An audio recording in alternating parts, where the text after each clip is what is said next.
Apuntadores, ¿qué tal? Nuestro tercer episodio de Los que quieren mandar. El invitado, exalcalde de Bogotá, Enrique Peñalosa.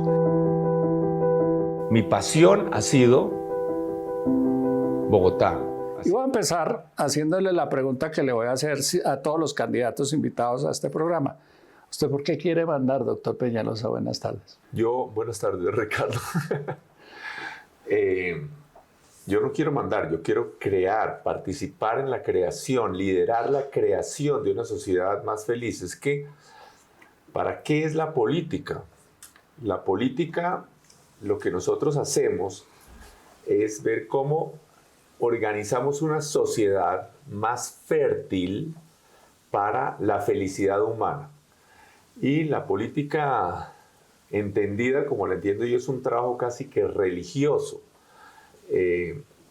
Es algo que tiene que ver, bueno, todos los líderes religiosos a lo largo de la historia han encontrado que lo que hace feliz a la gente es trabajar por la felicidad de los otros. Y entonces, ¿qué tiene que ver con eso? Tiene que ver con una sociedad, por ejemplo, por supuesto, donde se pueda vivir sin miedo. Tiene que ver con una sociedad en donde sea posible que, cuando habla uno de la felicidad humana, la realización del potencial humano con la educación, con el deporte, con el arte, con poder salir a la naturaleza a disfrutar de las montañas, de las quebradas, de las mariposas, tiene que ver obviamente con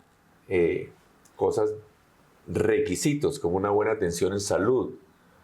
Tiene que ver con tener una seguridad económica, que no pensemos un bienestar material mínimo. En los últimos 3 años se han ido 1.300.000 personas de Colombia, han emigrado. Esto es una población mayor que la de Barranquilla, a buscar mejores salarios y mejores empleos. Entonces también para eso es que yo quiero gobernar, sí, mandar, pero mandando ¿cómo? Como lo he hecho. Es que antes de ir ahí, hagamos una cosa para los que no son bogotanos. Sí. Y no saben lo que es Enrique Peñalosa. Contémosles quién es Enrique Peñalosa. Enrique Peñalosa es alguien enamorado de ese trabajo social, religioso, de trabajar por la comunidad. Y yo fui la primera persona en Colombia que comenzó a hacer una política distinta, de salir, cuando todo era una política de maquinaria, salir a repartir volantes a las calles, a los buses, a decenas de miles de buses me subí.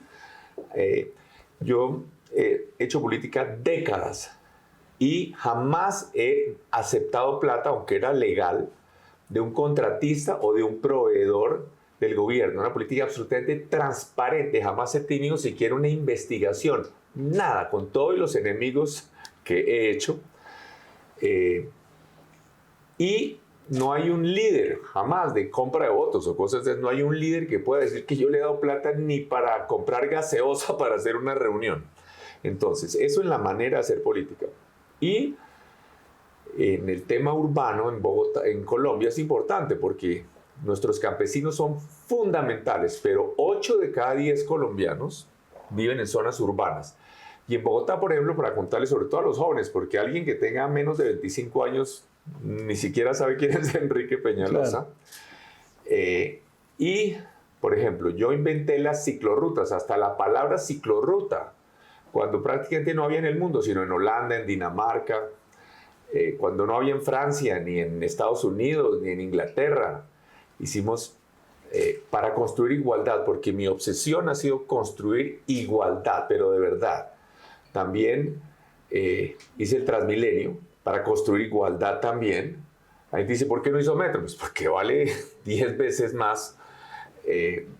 Entonces, el Transmilenio construye igualdad porque por primera vez los ciudadanos en transporte público comenzaron a ir más rápido que los que iban en carro, mientras que un carro de 500 millones de pesos está en el trancón, el bus le pasa a toda velocidad al lado, casi que un niño le puede hacer así por la ventana al del carro. Construimos igualdad, por ejemplo, haciendo hospitales en Usme, en Bosa, espectaculares hospitales, 70 colegios, además con el sistema de la concesión, una revolución mediante el cual uno de los mejores colegios privados de Bogotá y la Universidad de los Andes administran colegios públicos en algunos de los sectores más populares y tienen resultados equivalentes a los mejores colegios privados de estratos altos, en los sectores más populares. Entonces, el tema de la educación es crítico.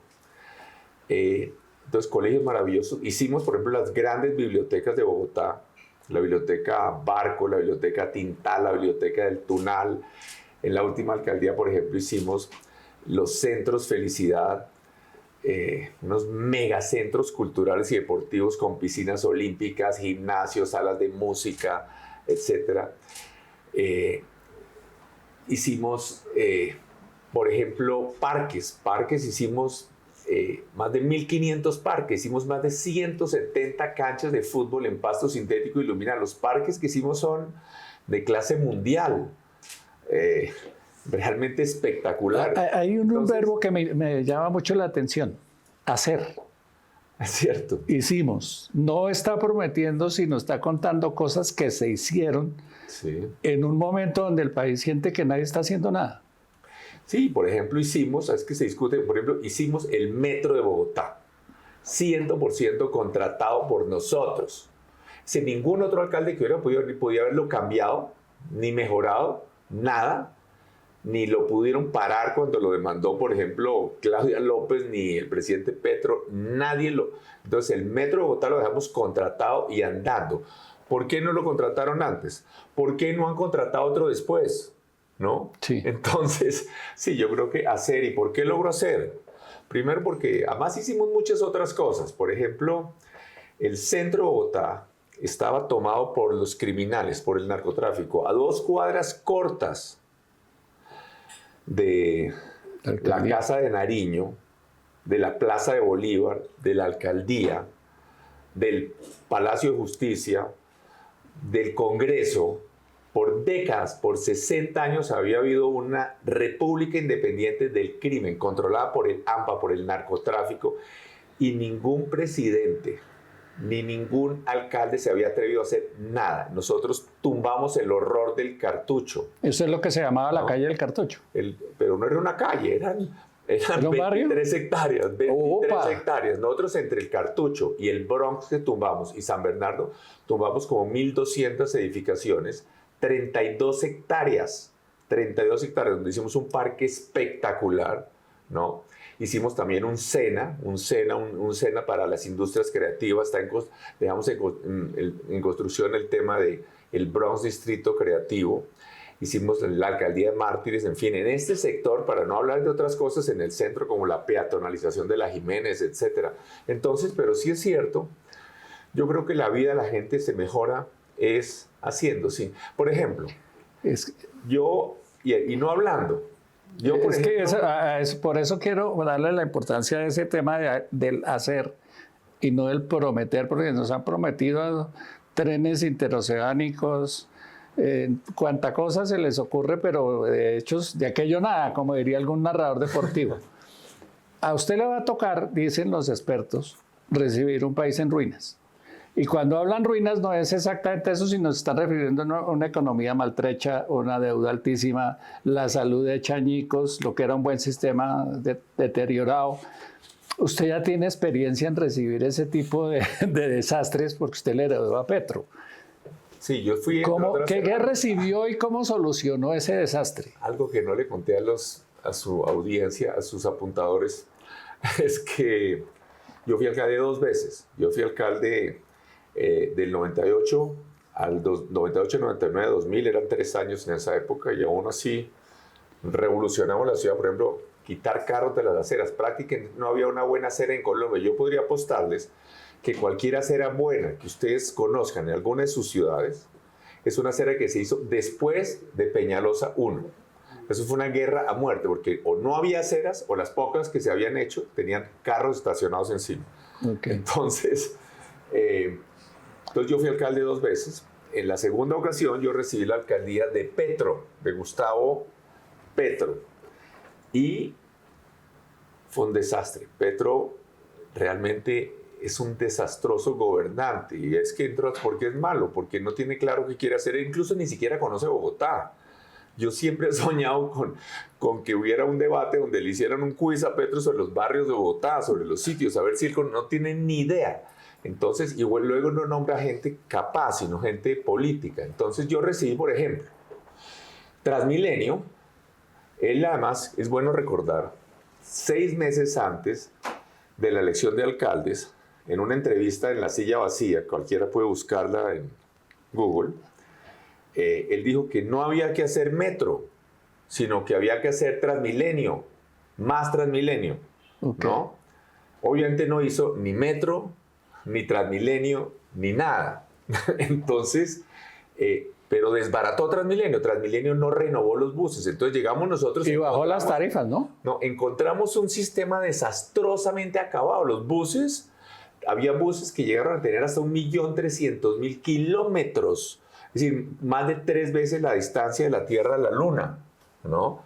Entonces, obviamente eran buses que contaminaban, desbaratados. Entonces nos tocó llegar a ver cómo arreglamos ese lío que nos dio. Él obviamente, él tiene una obsesión, y es que todo lo que tenga que ver con participación privada, él no se dio cuenta que el comunismo se había acabado, que fracasó, ¿no? Sí, él todavía es la única, yo que soy un petrólogo, he leído mucho su libro, el libro de Petro, y él dice, por ejemplo, que qué tragedia que se haya acabado la Unión Soviética, que eso fue una gran derrota para los trabajadores.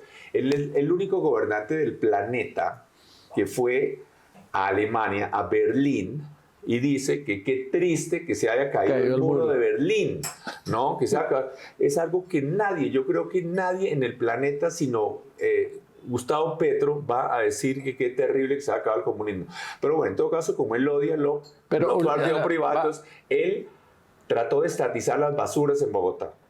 Hizo un desastre monumental, fue un despilfarro de miles de millones de pesos en camiones que no se utilizaron, camiones de basura. Entonces recibimos ese caos, los buses desbaratados, la basura un desastre, la basura un desastre. La salud, él por ejemplo Bogotá tiene una EPS, Capital Salud, la quebró por completo, la encontramos completamente quebrada. La gente además tenía que hacer fila en los hospitales cuando llegamos a la alcaldía. La gente hacía fila desde las 1 a 2 de la mañana en los hospitales, no para que la atendieran, sino para pedir una cita. ¿Cómo sería la cosa? Que muchas personas hacían fila, salían a hacer fila a la 1 a 2 de la mañana para vender el cupo, ¿no? Era su oficio, era un negocio, una actividad, ¿no? Entonces, la salud desbaratada, ¿no? Los hospitales en la olla porque el Capital Salud no les pagaba. Entonces, lo que sí quiero decir es esto, como cuando llegue a la presidencia, el día en que llegue a la presidencia yo no vuelvo a mencionar la palabra Petro. Yo llegué a la alcaldía y encontré un desastre. ¿Cómo se recupera pues guardar las proporciones? Obvio. ¿Cómo recuperó Bogotá en los 4 años que usted, después de recibir ese desastre? ¿Qué hay que hacer para recuperar el país? Ya usted teniendo esa experiencia, digamos 7 de agosto empieza a hacer ¿qué? Bueno, primero en el gobierno tienen que hacer cosas para hoy ya y otras para el futuro. Y hay que nombrar un equipo de gente excelente. Es decir, yo ¿por qué logro hacer cosas? Porque nombro gente mucho mejor que yo. ¿No? Yo no soy Gustavo Petro, él realmente es un genio intergaláctico. Y él sabe más que todo el mundo, es más inteligente que todo el mundo, yo no. Yo lo único que tengo es la capacidad de escoger gente que es mucho más inteligente que yo y lograr que tengamos objetivos claros, que armemos equipos y que produzcamos resultados y tener el carácter para tomar decisiones difíciles. Enfrentar cosas, como le digo, como haber acabado con el Bronx o cosas de esas. Pero además nunca jamás mencioné yo la palabra Petro una vez que estuve en la alcaldía. Nunca. Yo puedo invitar a cualquiera a que busque. Busque Nunca. Ahí nos dedicamos a trabajar, ya eso es atrás. ¿Cómo se imagina que eso? yo llegue a la presidencia no vuelvo a decir que es que nos dejaron esto así o asá, o no. Aquí vamos a saber cómo arreglamos el tema de la salud, que es un mega desastre monumental. O sea, primera cosa, la salud. La salud, obviamente, es un tema dramático. Hay un déficit, hay una deuda como de 40 billones de pesos de las EPS. Han estatizado a la chambona, las EPS. Hay que hacer unos... Además, aquí hay un tema de fondo. Hay que aprovechar... Algo que no entienden los petristas es que es posible que los privados produzcan bienes o servicios que le corresponden al Estado y aunque ganen plata, pueden producirlos a menor costo y con mejor calidad. ¿Por qué? Porque en el gobierno todos esos politiqueros corruptos siempre están presionando para que nombren gente, para que nombren a unos, a otros, a hacer negocios. Las entidades públicas terminan teniendo 3, 4 veces más gente de la que necesitan, gente que no es la más capaz y no es el recomendado político, hay toda clase de problemas de corrupción. Entonces, se puede aprovechar la participación de los privados, ¿no? No es este tema. O sea, regresamos a las EPS fuertes. Hay que ver, es posible qué participación en la salud pueden tener los privados con un buen control, pero también hay una serie de temas que hay que regular para que no haya ningún tipo de despilfarro, pero yo sí creo que hay que tener una participación en el aseguramiento de salud. Segundo, también el tema de la seguridad. Es crítico. La seguridad... Aquí va a haber que hacer lo que sea, así sea, hay que bajar los impuestos en muchos casos para lograr estimular más inversión privada,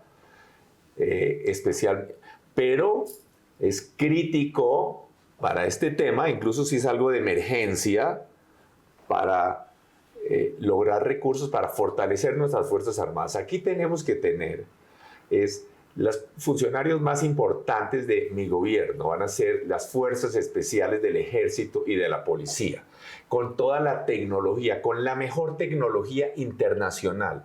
Hay 2 tipos de seguridad que tenemos que arreglar. Uno es la reconquista del territorio.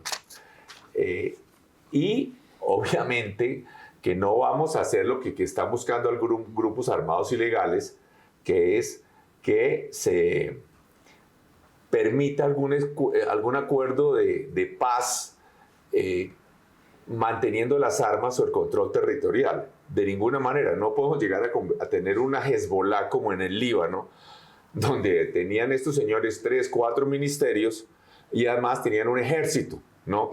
Distinto del ejército nacional. Eso aquí no va a pasar y que quede absolutamente claro, ¿no? Y la seguridad urbana. Y antes de que pasemos a la urbana, procesos de paz, ¿no? La verdad es que ahora queda muy poco de procesos de paz, se hacen con grupos que tienen algún tinte político. Y lo que tenemos que tener claro es que el hecho de que alguien tenga armas no le da, es decir, un colombiano que no tenga armas, su opinión vale igual, vale tanto como la del que tenga armas. Al revés, el que tiene armas está cometiendo un acto delictivo, armas ilegalmente. O sea, tarimazos como el de la Alpujarra, olvídense. No, de ninguna manera, claramente que no. Y aquí lo que tenemos es que fortalecer un Estado. Y lo que es cierto es que cualquier proceso de paz, o como quieramos llamarlo, tiene que llevarse a cabo sobre la base de la supremacía absoluta de las Fuerzas Armadas del Estado. Okay. No desde la debilidad, sino desde la fortaleza. Un cambio grande. Entonces, y obviamente yo sí tengo que decir que yo respaldo el proceso de paz que se llevó a cabo en el gobierno Santos, y en muchas zonas donde no había coca se logró una pacificación importante, en el páramo de Sumapaz, en algunas zonas del Meta, etc. Pero de ninguna manera aquí podemos tener procesos de negociación desde la debilidad. Ok, seguridad ciudadana. La seguridad ciudadana también se ha ido deteriorando. No, Salieron claro, cifras total. que dicen que estamos teniendo un aumento del 98% en secuestro extorsivo, No, que la las extorsión, ciudades están... La extorsión en este momento es el delito más grave que hay en Colombia. Entonces, ¿qué pasa cuando hay grupos armados ilegales? ¿No? Eso va regándose como una infección, ¿no? Entonces uno dice, ¿qué tiene que ver con que hay unos señores sembrando coca en el Catatumbo o en el Cauca con el problema de la seguridad en Cali o en Bogotá o en Medellín? Pues todo. Porque estos grupos armados ilegales criminales tienen,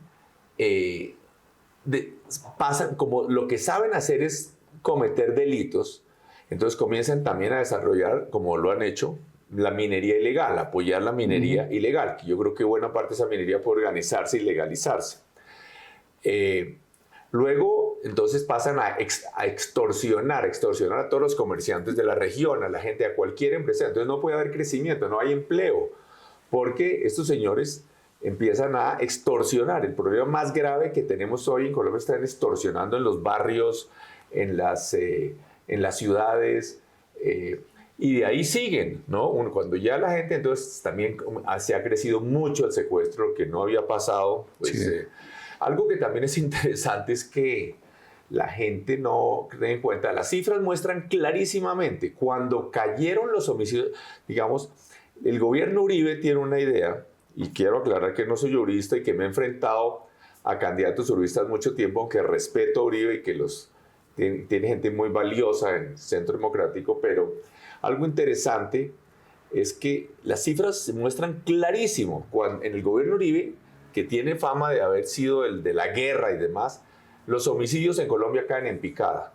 El número de homicidios en Colombia cae en picada, disminuye.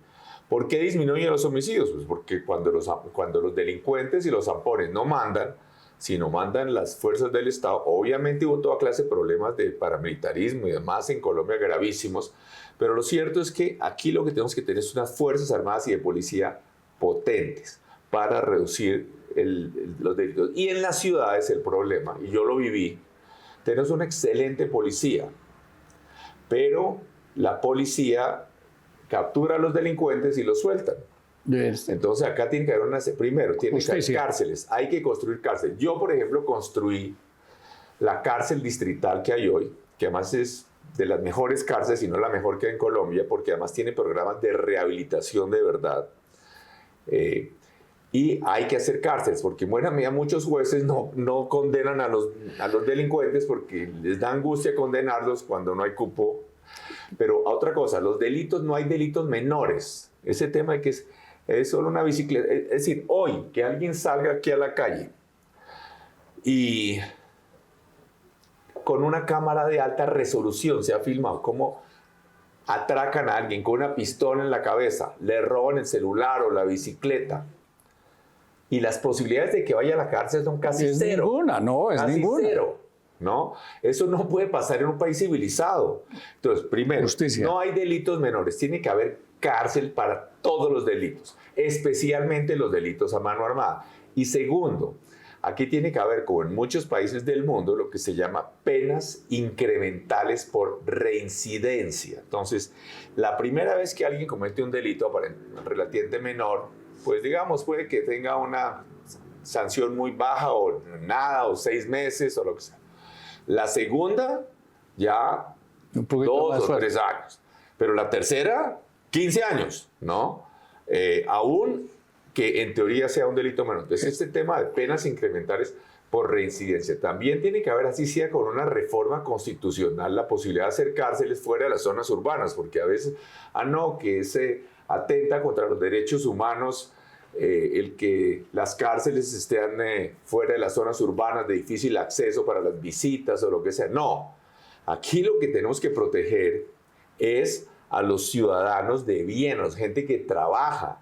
Entonces, la realidad es que en muchas zonas urbanas muchas personas no quieren que les hagan una cárcel en la mitad del barrio. Okay. Entonces, llevamos 2 temas y ahí ya usted se gastó un mundo de plata que no tiene. Sí. Porque va a recibir un país endeudado con unos déficits altísimos y una economía que no da. Hay que reducir una cantidad de ¿Qué hay que hacer en materia económica para poder financiar esos dos programas? Y después hablamos de educación, que es el tema que a usted le encanta. Hay que reducir burocracia fuertemente, ¿Sí? Reducir burocracia, acabar en algunas entidades incluso que no vamos a entrar a identificar ahora, pero eso es el tema crítico. Pero luego hay que activar una cantidad de sectores económicos que los han matado en este momento. Por ejemplo, con estos falsos ambientalismos del gobierno, tienen paradas las gallinitas de oro de la economía nacional, que es básicamente el petróleo, el gas, la minería. El carbón. Por eso, minería incluyendo todo. El carbón. Entonces, digamos, el tema del carbón, por ejemplo, Petro va a China. Y yo no le oí decir nada, él que es el salvador del universo. Yo no le oí decir nada sobre, no vi que regañara a los chinos por producir carbón. Y resulta que los chinos son el principal productor de carbón del mundo, de lejos. Ellos producen 5 veces más carbón que la India, que es el segundo. Producen 9 veces más carbón que los Estados Unidos, que es el tercero. Y producen 44 veces más carbón que Colombia.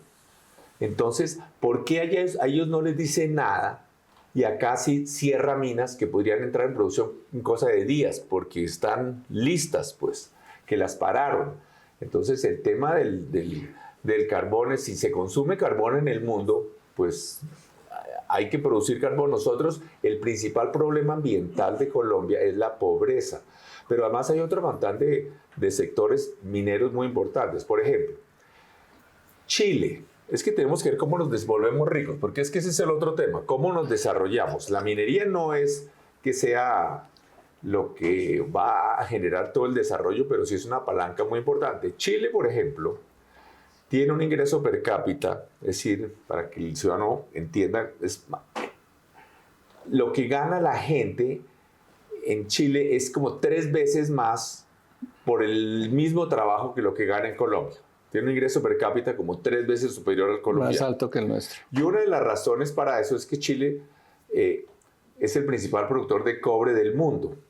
En Colombia hay varias minas de cobre muy importantes. Colombia podría ser un gran productor de cobre a nivel mundial, pero con toda clase de falsos ambientalismos tenemos parado la minería. Bueno, por falsos ambientalismos tenemos parado todo.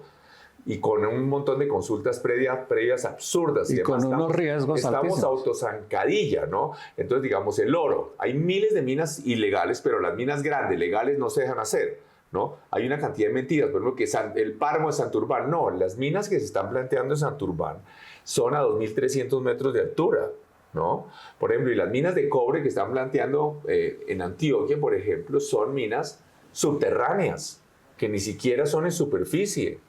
Entonces, la minería puede ser muy importante y hay que reactivar el fracking, ¿no? El fracking esa es una de las preguntas gruesas. ¿No? Obvio que hay que hacer ¿sí? fracking. Por supuesto que hay que hacer fracking, pero hace rato, ¿no? Entonces, en el mundo entero se hace fracking, en donde se puede hacer, y nosotros aquí podríamos inmediatamente, el fracking, la ventaja que tiene es porque uno, digamos, puede destrabar la exploración petrolera o de gas, pero lo interesante del fracking es que muy rápido, campos que ya están listos pueden entrar a producir petróleo, que es crítico para nosotros. Entonces, eso es el desarrollo económico,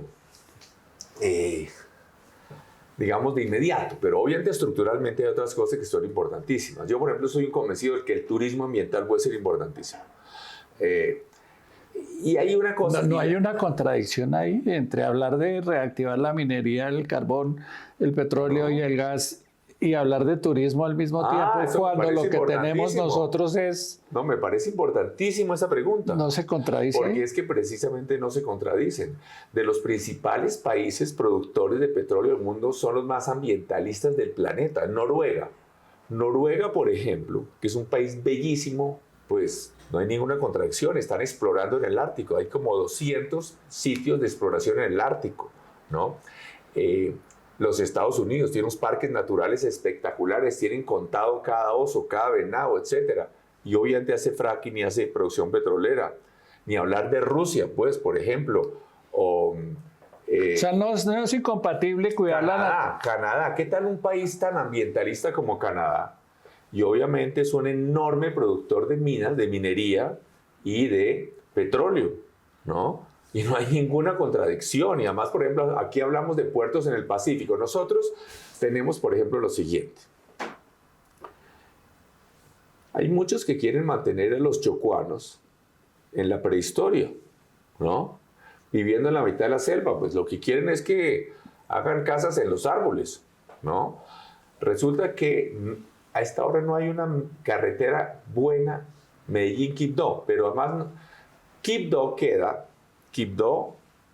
queda a 80 kilómetros en línea recta de el mar, ¿no? ahí al lado. Al lado, es decir, nada. Es decir, en un carro se puede llegar en una hora, debería poderse llegar, pero como no hay carretera, uno podría decir que fácilmente la mitad de la población de Quibdó no conoce el mar, aunque está a 80 kilómetros. ¿Por qué? Porque entonces no se puede hacer carretera, que porque la selva... Porque por ese deterioro Al revés, entre más carreteras hay, más se puede proteger la selva. Puertos, ¿no? Tiene que haber también un buen puerto. Por ejemplo, en Vancouver, por ejemplo, que es una de las ciudades más ambientales del mundo. Hay salmón, hay ballenas, hay orcas, hay leones marinos, hay de todo. Y es un puerto gigantesco, en los principales puertos del Pacífico en el mundo, ¿no? ¿Y cómo conseguir respaldo para eso en un momento donde el mundo pareciera estar entre preocupado porque no ha sido capaz de controlar el calentamiento global y sintiéndose como fracasado en eso? Como diciendo al mundo, ya esa pelea se perdió, el planeta se va a calentar y entonces... Es que yo creo que hay que proteger el medio ambiente.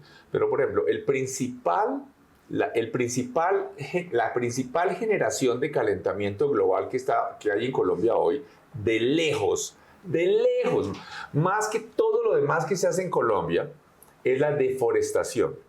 El narcotráfico, los cultivos ilícitos. No, hay deforestación en Colombia por dos razones. Una, por sembrar coca, ¿no? Y la otra, para hacer ganadería. Como han subido mucho los precios de la carne en los últimos años a nivel internacional, y Colombia ha comenzado a exportar carne, cosa buena, países árabes y demás, entonces se tumban selvas. Pero allá... Yo sí no veo allá a los ambientalistas peleando con estos señores allá en la selva, ¿no? Quejándose. Y entonces, ese sí es el tema. Tenemos que parar la deforestación. Están haciendo carreteras. Estos grupos armados ilegales hacen carreteras por entre los parques nacionales. Están tumbando selvas en parques tan sagrados como Chiribiquete. Entonces, eso sí es donde tenemos que parar esa deforestación. Para la deforestación colombiana, hay que proteger el medio ambiente. Yo soy un obsesionado, me apasiona el tema del medio ambiente y hay que cuidarlo, pero no podemos tener posiciones falsamente ambientalistas tan absurdas, como por ejemplo que Bogotá, que es la tercera capital en el mundo con más lluvia, y acaba de salir de un problema de racionamiento enorme de agua, porque no se hace el proyecto de Chingaza 2, que es ridículo. Resulta que hay 1.200.000 hectáreas de páramo en Colombia. Para asegurar el agua, no solo de Bogotá, sino de toda la región, porque estamos hablando de el 20% de los colombianos, es decir, viven en los alrededores de Bogotá y Bogotá. 1 de cada 5 colombianos, que además producen como la mitad de los impuestos con los cuales se hacen obras en el resto de Colombia, el 30% del Producto Bruto colombiano, más. Y lo que hay que hacer es un embalse adicional, Chingaza 2, un embalse de 550 hectáreas. Y entonces, por unos falsos ambientalismos, no se ha dejado hacer este embalse, que, entonces, obviamente, además hay decenas, cientos de miles de hectáreas de páramo que tienen fincas, ganado y demás. Pues compremos otras 600 hectáreas, se siembran frailejones en otra parte, o se compran 6.000 hectáreas o 10.000 hectáreas para compensar. Pero no se puede poner en riesgo el suministro de agua de 1 de cada 5 colombianos. Claro. Tema de energía, también en riesgo el suministro y el autoabastecimiento. Otra vez falsos ambientalistas, según dice usted. Aquí hay de nuevo otra cosa el problema de la energía viene muchos falsos ambientalismos en que, por ejemplo, en algunos casos no están dejando hacer siquiera líneas de conducción. De transmisión. Líneas de transmisión. Que porque poner un poste de energía genera problemas ambientales o por unas interpretaciones muy equivocadas de la Constitución del 91, que si un finquero decide que no quiere dejar pasar los cables por encima, entonces se vuelve imposible pasar una línea de transmisión. Entonces, por falsos ambientalismos y por otras razones. Y otra cosa, volvemos al tema de esta obsesión de Petro en contra de los privados, ¿no? De la inversión privada. Es el mismo tema con la salud. ¿Por qué Petro ha desbaratado, destruido la salud colombiana? ¿Por qué? Porque le enferma que haya participación privada en la producción de energía en Colombia, ¿no? Lo que hay en el resto del planeta, ¿no? ¿Por qué es que Petro trató de acabar, de estatizar las basuras en Bogotá? Porque le enferma lo privado. ¿Por qué es que Petro desbarató la salud? Porque teníamos EPS privadas participando en la prestación de salud. ¿Por qué Petro tiene esa obsesión con el tema de los pasaportes y demás? Además de que puede querer controlar el tema de la registraduría, eso es otro tema. Porque hay unos privados produciendo pasaportes para el gobierno nacional. ¿Por qué Petro? En fin, en todos los temas, aquí lo que vemos, esta obsesión de Petro, el ICETEX. ¿Por qué acaba con el ICETEX? Porque el ICETEX financiaba a los cientos de miles de estudiantes que estudian en universidades privadas. Entonces, sin que haya universidades públicas que reemplacen el servicio. Y además es bueno que compitan y que haya unas que ofrecen una cosa y otras otra, en fin. Entonces, aquí en el tema eléctrico tenemos el mismo problema de que se ha dedicado a decir que los señores inversionistas en el sector eléctrico son unos delincuentes que cobran tarifas muy altas, que no sé qué, pues eso está completamente regulado y ha desbaratado, ha destruido las entidades como la CREG, ¿no? Que controlan todo que en buena medida los procesos tarifarios y demás. Estas entidades hay que crear unas entidades reguladoras de los servicios públicos que tengan una mayor independencia, una mucho mayor independencia, y que no pueda venir cualquier gobierno a decir si las nombra, ¿no? Algún esquema casi como el del Banco de la República. Y también unas superintendencias mucho más técnicas. Es que el tema, mire, Colombia tiene una gente maravillosa.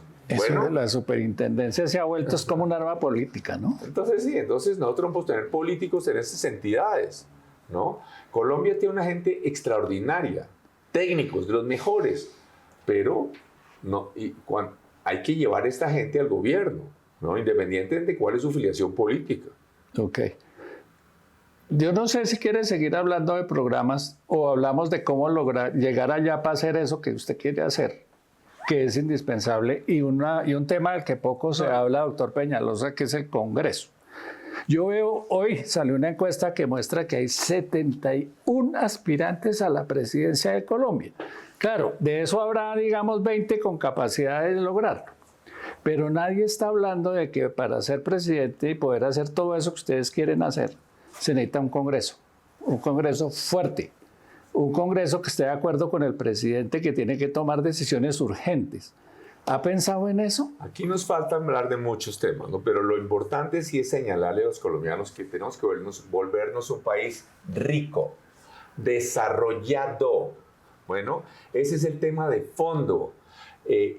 Hay dos cosas. Primero, aclarar que Colombia ha progresado muchísimo, muchísimo. Es una gran mentira de Petro, de que es que aquí nunca se había pensado en los ciudadanos más pobres. Eso es completamente falso. Acá hay miles de kilómetros de carreteras rurales, de vías de penetración. ¿Quién las hizo? ¿Los petristas? No, la democracia colombiana. Aquí hay colegios públicos en todos los municipios de este país, en los rincones más alejados. ¿Quién los hizo? El petrismo. Aquí hay unas redes de electrificación rural que llegan a todos los... Uno vuela encima de Colombia y ve electricidad por todos lados. Eso obviamente no es que lo paguen con las tarifas que pagan en las zonas rurales. Es porque desde las zonas de mayores ingresos en las ciudades se subsidia que se hagan las carreteras allá, se subsidia que lleguen los colegios allá, se subsidia que llegue la energía eléctrica allá. En todo sentido, es que hasta en las cosas como las motos, ¿no?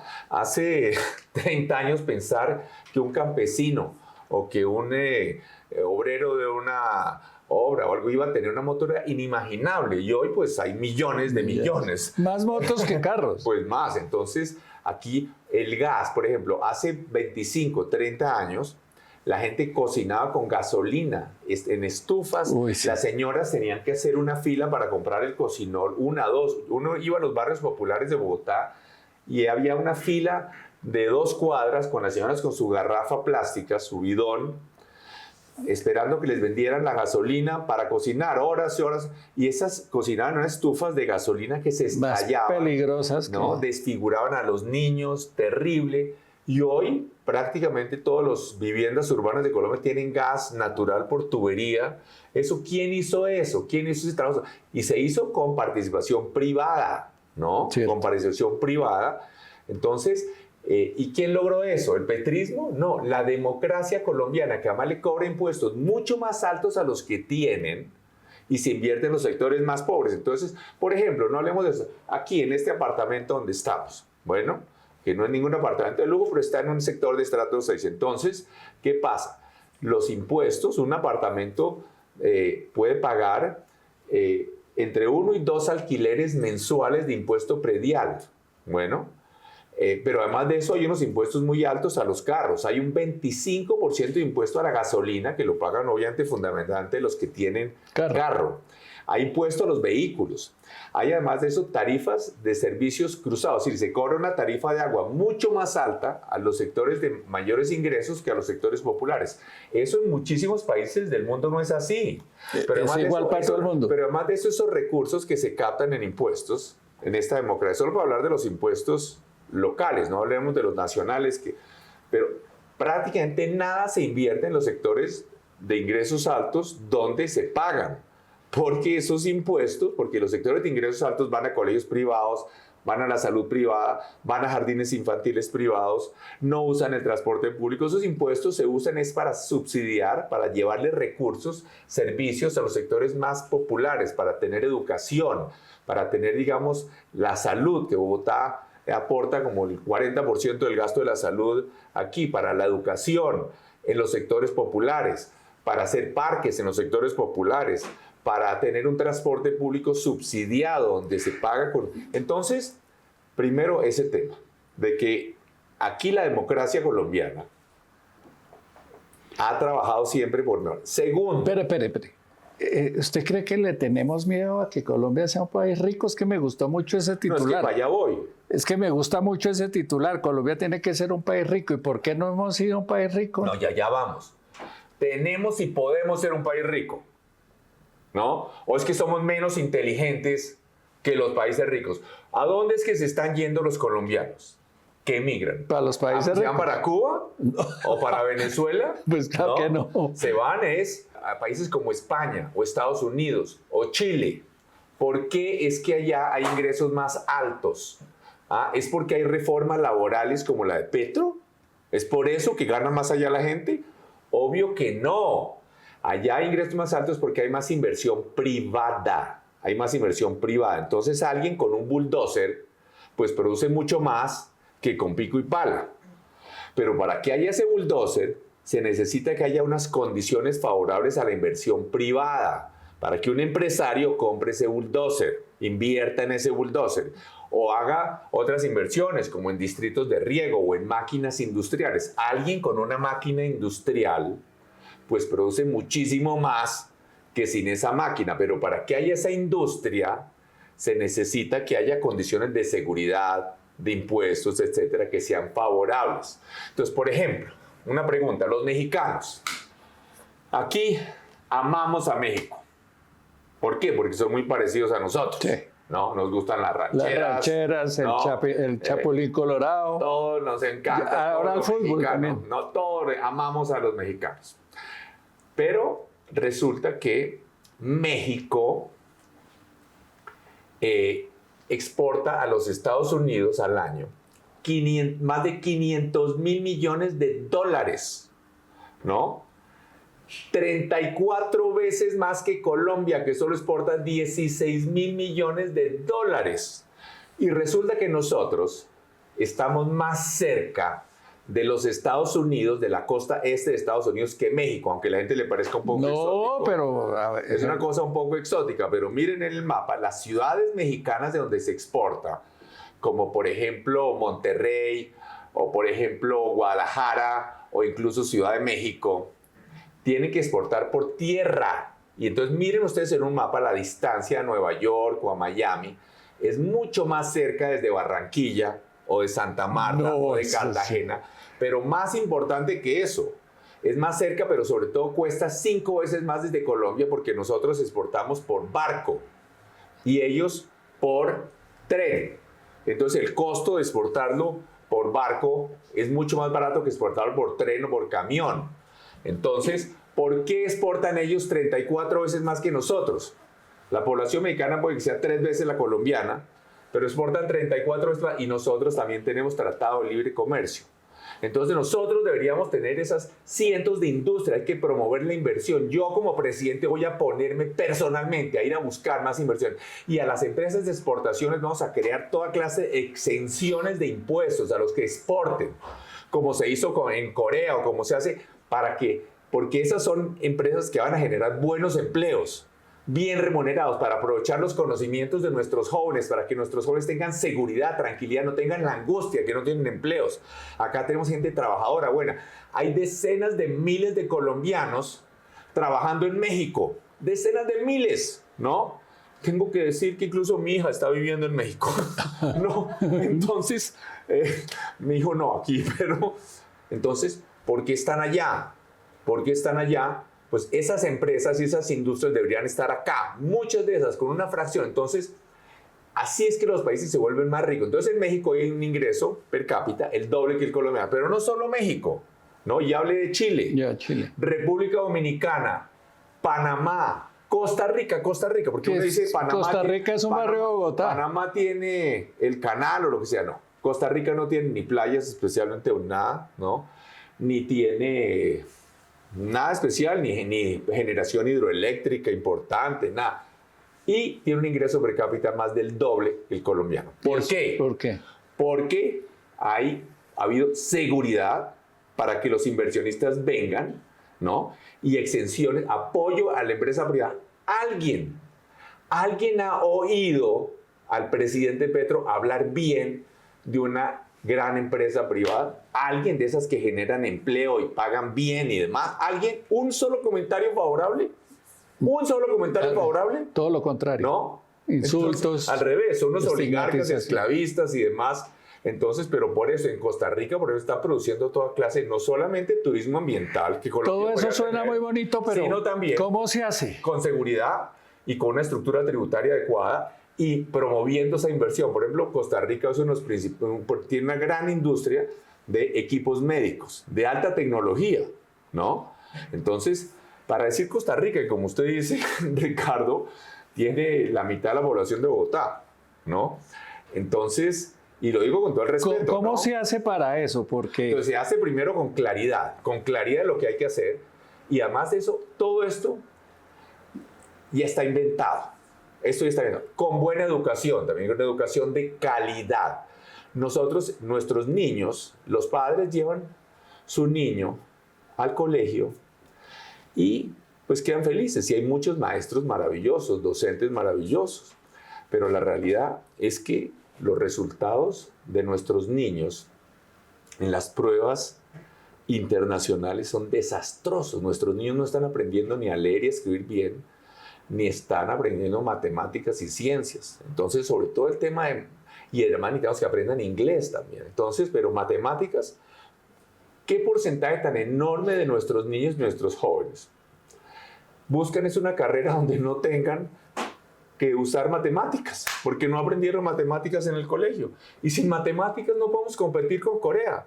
Sin matemáticas no podemos aprender a manejar ciertos equipos, ciertas máquinas, etc. Entonces, nosotros tenemos que tener una reforma que incluya, nosotros con los colegios en concesión que dice que en Bogotá hay 35 colegios que, yo hice como 70, pero 35 sobrevive.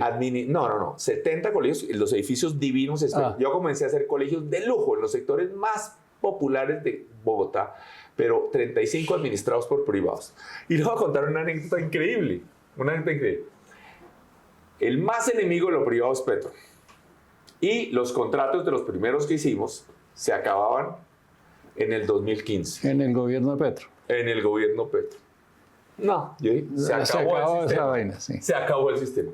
Pero ¿qué pasó? Era tan contundente la maravilla de lo que eran los resultados de estos colegios, ¿no? Y había un apoyo de las comunidades tan gigantesco a estos colegios, que ahora se llaman en administración.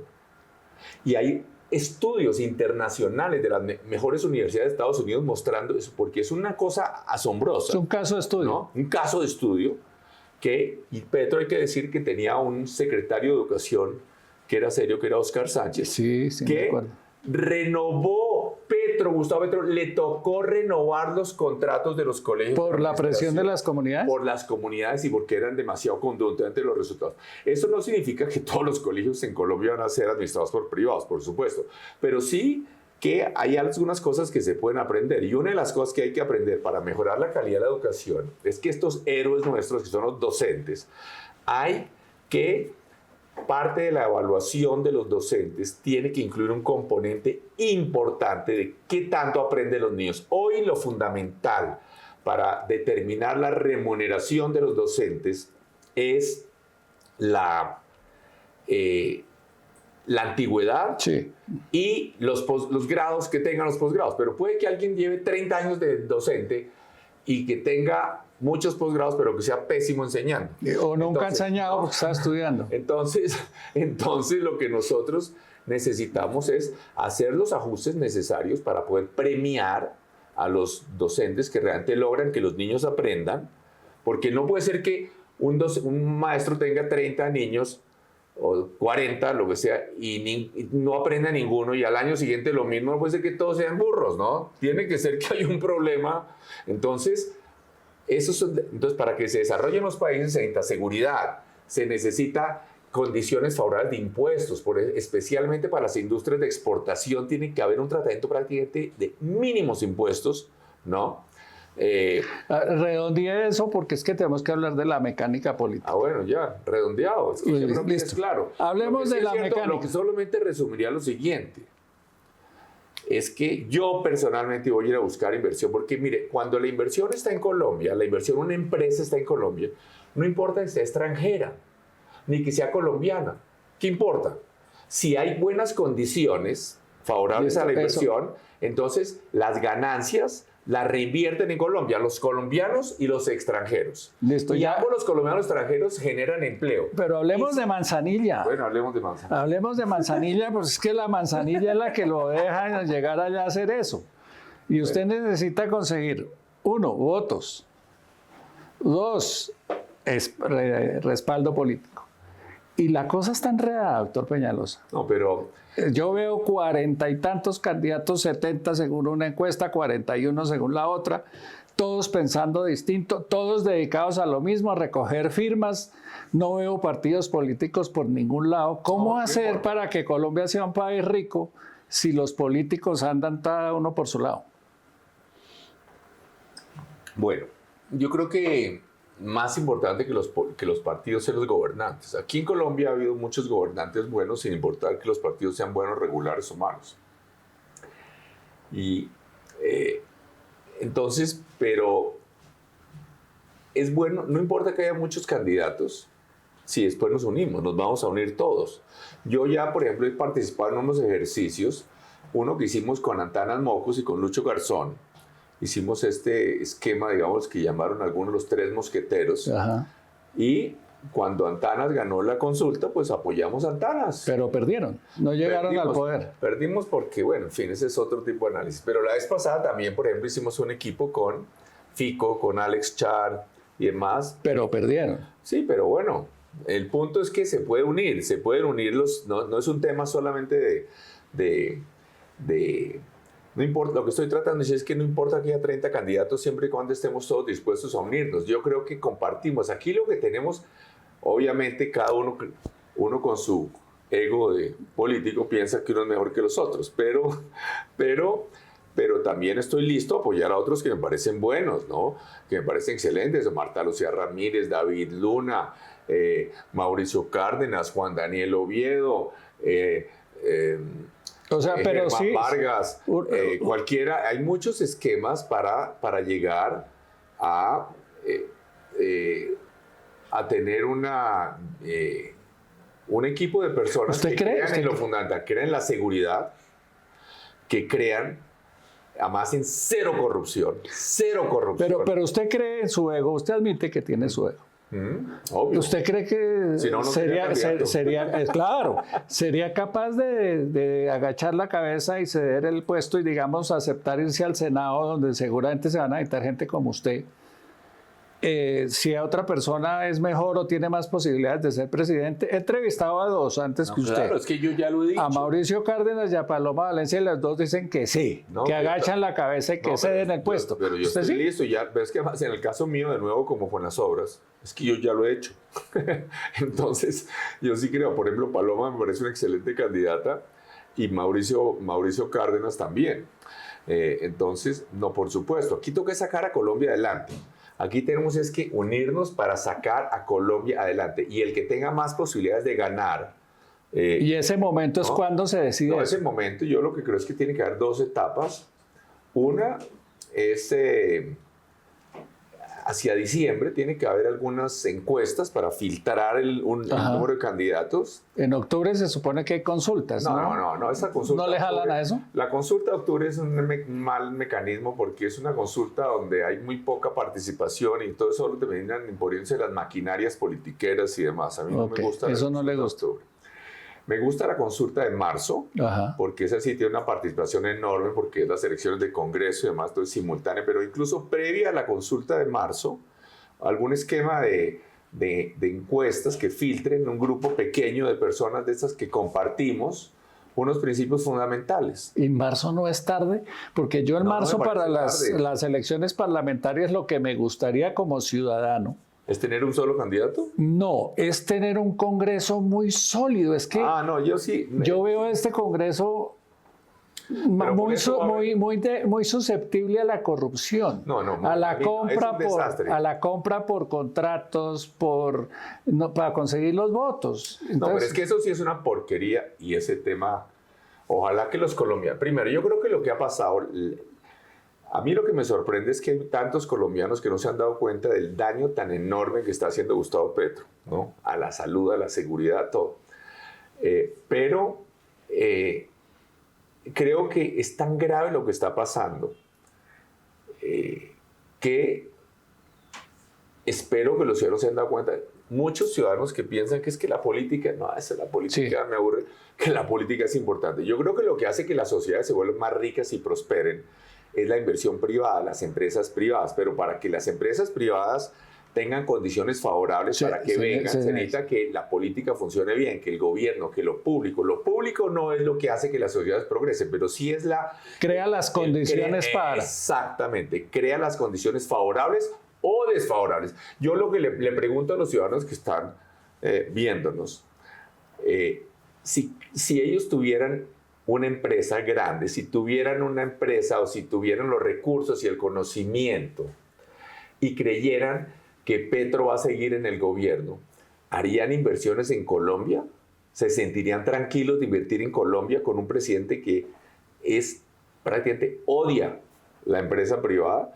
O porque es que los recursos pueden irse para cualquier parte. El empresario puede escoger a dónde ir.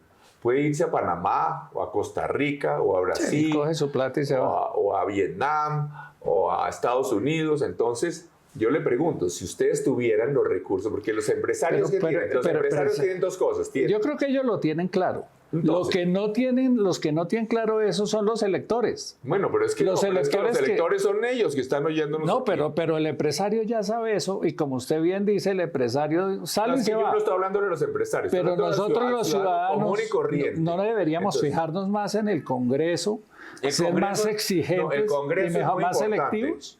El Congreso es muy importante. Aquí lo que tenemos que entender es que hay un problema de corrupción grande también en Colombia. Por eso. ¿No? ¿Y qué significa eso?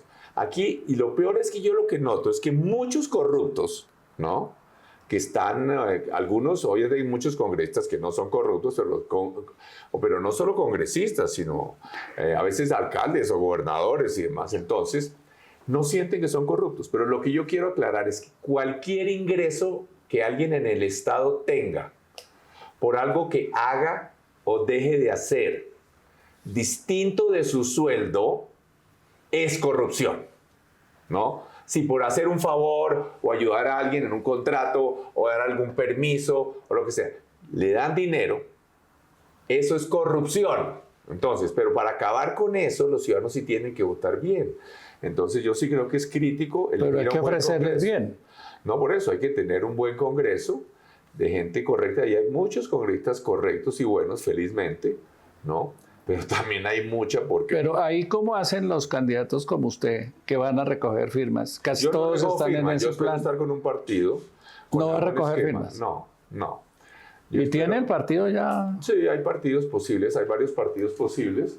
Y yo creo que puede haber un esquema en donde varios partidos incluso organicen entre varios un esquema de consulta y los partidos pues tienen... ¿Dónde se ve? ¿Qué? ¿Dónde se ve? ¿Dónde se ve qué? Es la típica pregunta que le hicieron en Cartagena tal vez es si aceptaría el respaldo de A, B, C o D.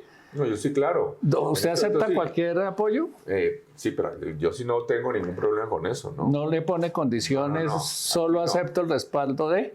Sí, no, de ninguna manera. Aquí en este momento lo que tenemos es que sacar esto adelante, ¿no? Y obviamente para poder atacar la corrupción, primero hay que ganar. Pero además de yo lo que le digo es el ejemplo. Ese es el ejemplo. Ganar. Cuando yo estuve en la alcaldía, en 2 alcaldías, ¿no? Además dando peleas gigantescas, ¿no? Dando peleas gigantescas por lo que me gané muchos enemigos. Cero corrupción. Pero no solo yo, sino mi equipo. Cero corrupción, ¿no? Entonces, y yo creo que hay gente buena en el gobierno, en el consejo, entonces, pero lo que sí es cierto es que yo no creo, yo creo que hay mucho voto de opinión. El tema de los partidos es como un cascarón. No importa bueno. El partido, una vez que usted esté en el gobierno, no importa qué partido lo eligió, ¿no? Ese tema... es cuestión de negociar. Pues ojalá que fuera solo cuestión de opinión, pero yo la verdad negocié muy poco y jamás entregué nada falto de ética en el consejo. Y hay concejales muy responsables, ¿no? Hay quien dice, doctor Peñalosa, que Petro se quiere quedar. Yo estoy convencido. Y que está construyendo todo un ecosistema para convencer a los colombianos de que se quiere quedar. ¿Cómo hacemos para que no se quede?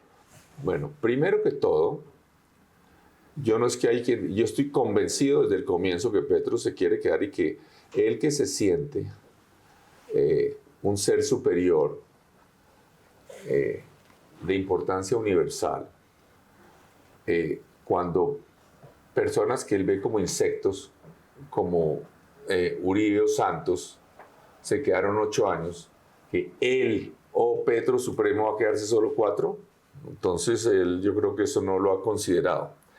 Ahora bien, creo que se le han enredado las cosas porque tiene mucha gente en contra y no hay posibilidades de que le vayan a apoyar ninguna posibilidad de reelección. Ya no hay tiempo, no hay posibilidad, ni la Asamblea Constituyente, ni entonces el único mecanismo que él tendría son mecanismos extrainstitucionales. A diferencia de Venezuela, aquí el ejército no le va a hacer el juego. ¿Cree que no? A Petro no. Yo creo en este momento, aquí el Congreso ha prestado un servicio muy valioso, las Cortes un servicio muy valioso, pero la verdadera garantía de la democracia colombiana en este momento está en las Fuerzas Armadas y la policía. ¿Y usted cree que las Fuerzas Armadas dice claramente, en la Constitución dice sí. que le dice al ejército que el ejército tiene la obligación de hacer cumplir la Constitución. Pues eso decía la Constitución de Venezuela. A uno sí, ¿cómo? Eso decía la Constitución de Venezuela y mire cómo están. Yo sí no creo que el ejército en Colombia, creo que es un ejército mucho más civilista. Además, Petro no es militar y lo único que ha hecho es ofender a los militares. Entonces, yo sí tengo la convicción de que el ejército, en caso necesario, haría cumplir la Constitución.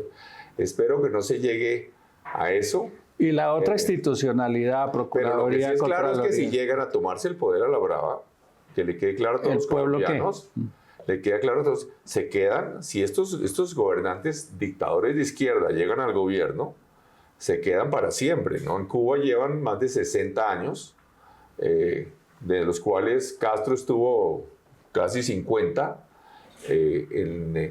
Luego en Venezuela ya llevan como 30 años.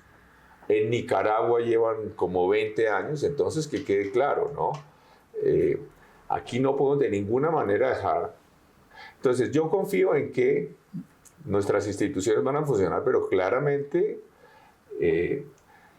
¿Confía en la registraduría y el sistema electoral? Yo sí confío en la registraduría. Obviamente que hay muchas regiones del país, además, donde además hay grupos armados ilegales y demás, donde claramente puede haber problemas, pero en general yo creo que...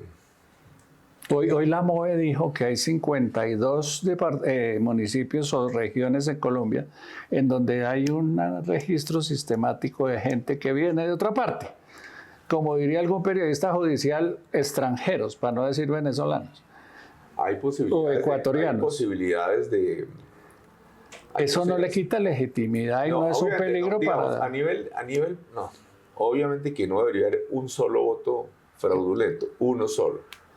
Pero la realidad es que yo diría que el 95%, 98% de la votación no la pueden manipular así tan fácilmente. Ellos puede que... hay que tener mucho cuidado con el Congreso y más sobre todo, ¿qué pasa? Por ejemplo, para llegar a la Cámara en ciertas regiones se necesitan muy poquitos votos, nada. Es decir, llegar a la Cámara, no voy a mencionar nombres de departamentos. No vale la pena. Pero hay unos departamentos con muy poca población, ¿no? Y entonces, es fácil hacer la fila. Para llegar a la Cámara, se puede manipular eso con muy pocos votos. Con muy pocos votos, pero igual la enorme mayoría del Congreso no la pueden manejar así. Para terminar, ¿usted confía que habrá elecciones?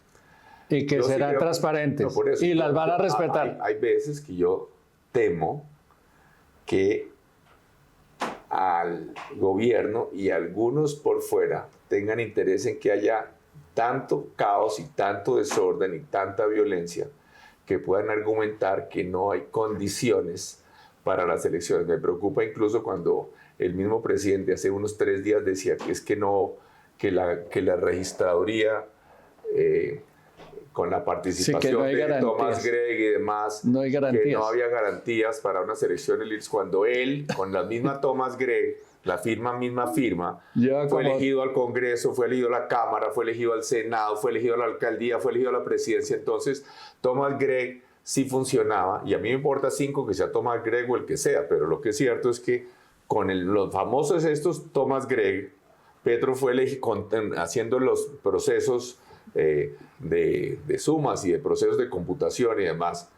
Con esa misma Thomas Gregg, Petro fue elegido a la Cámara, fue elegido al Senado, fue elegido a la alcaldía y fue elegido a la presidencia. Y ahora, ¿por qué es que le parece que no son confiables? Es un poco sospechoso y preocupante. Muy bien. Como usted cree que va a haber elecciones que van a ser limpias, entonces dígale a la gente por qué hay que votar por Enrique Peñalosa. Van a votar por Enrique Peñalosa porque amo este país, tengo la experiencia, el conocimiento para llevar este país a ser una sociedad más fértil para la felicidad humana, una sociedad más segura, más próspera, donde los ciudadanos vivan mejor, porque armo equipos con gente extraordinariamente capaz, que trabajan con mística, con amor y producen resultados que mejoran de verdad la vida de los ciudadanos y construyen igualdad de verdad. Muchas gracias, doctor Peñalosa. Gracias, Ricardo.